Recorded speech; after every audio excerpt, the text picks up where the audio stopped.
Hey everybody, welcome back to the channel. More Birthright here as we take a look at the Blood Skull Barony today as we work our way through more of these northern territories. We just covered the White Witch. This is the other sort of major bad guy for the Rurik expansion. So obviously not available for PCs, considered neutral evil, and unlike the White Witch, which would be more like sort of a magical, supernatural foe, these guys are just purely like a military threat, right? Or at least to a large degree, right? As they are a real political and military threat with the territory they have. So, adjacent to many diverse realms, the Blood Skull Barony has been a dagger in the side of the Rurik people for many, many years. A rough alliance of Orogs and other humanoids, the Blood Skull realm remains under the control of the savage Scarlet Baron, a powerful Orog monarch. Though the difficulty of holding together so many diverse groups has prevented the Baron from expanding his influence beyond the realm's current borders, he does retain strong control within them and still schemes to expand his influence. So we have several provinces here as well, so it's not just like a tiny annoying neighboring realm. There's quite a bit here. So now, fortunately, most of them are pretty sparsely settled. There's Hruk, though, with level 3 there. Law is kind of diversified here, as you can see, different things going on. Temples as well. There's no guild activity, but there are sources. So let's jump in. So law enforcement is harsh in the Blood Skull Barony, with the Scarlet Baron's various chieftains exercising rough justice within the various provinces. And yeah, as we can see there, there's really no unity on that. The temples. The battle priests of Torazan control the barony's Orog temples with an iron fist. In provinces populated more densely with other types of humanoids, deities such as Yenogu are worshipped by the gnolls, and worship of Kartathok is practiced by the goblins. So now, generally, unlike some of the human gods and denominations of the same church, don't really have that here. It's just different humanoids worshiping different gods, although, again, just the typical conflicts that might erupt from these different humanoid groups, not necessarily always getting along, right? But yeah, so we have 3 different religions going on here at the minimum. The Orogs and their allies simply take what they want and don't engage in trade. Pretty self-explanatory. There's no significant guild activity in the barony whatsoever.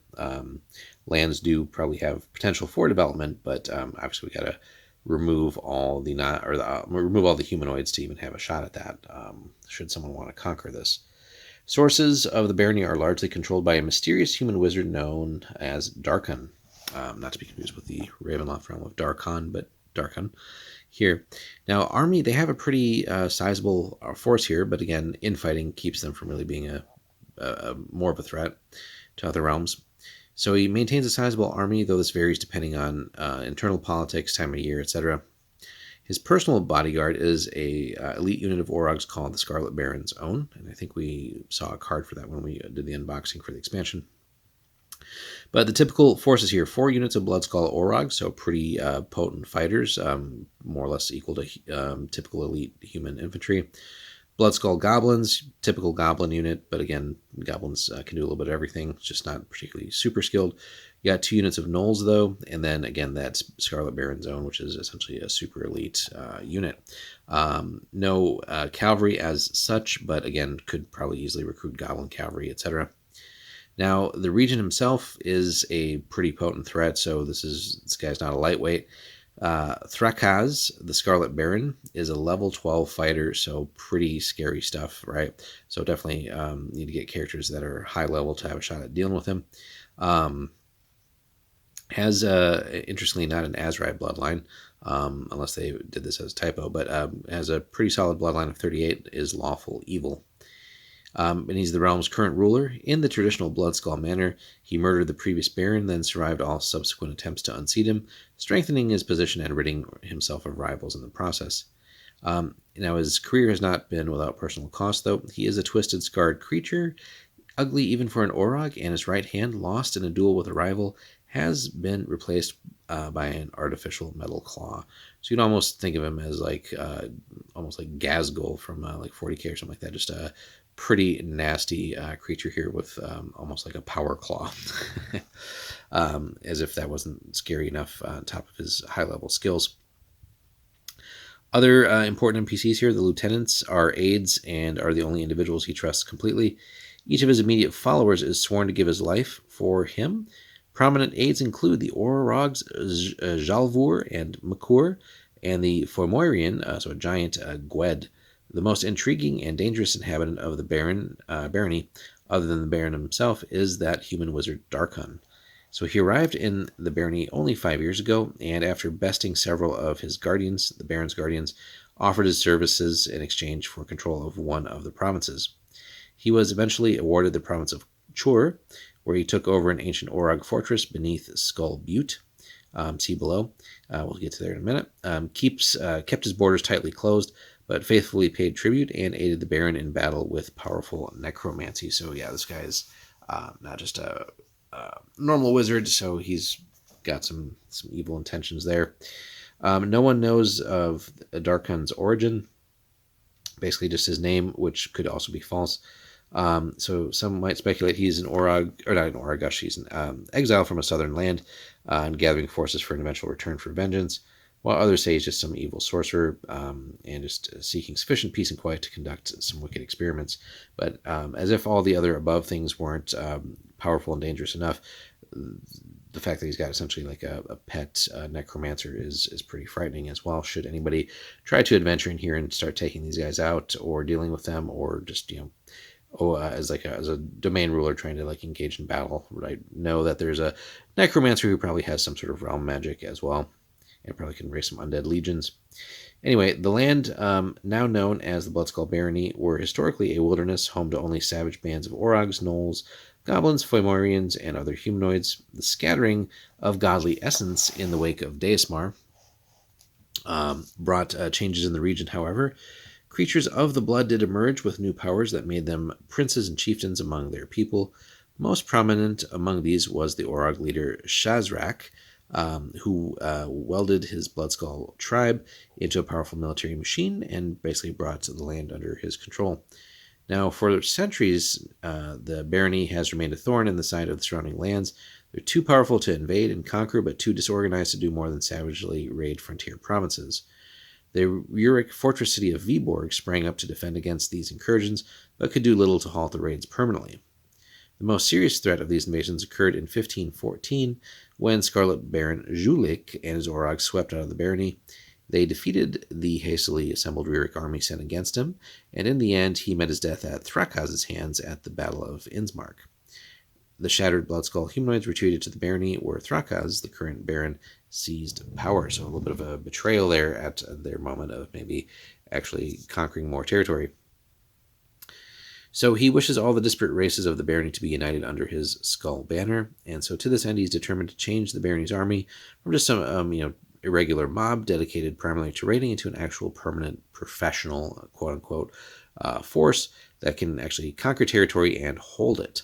And again, woe to neighboring realms should they actually get that accomplished.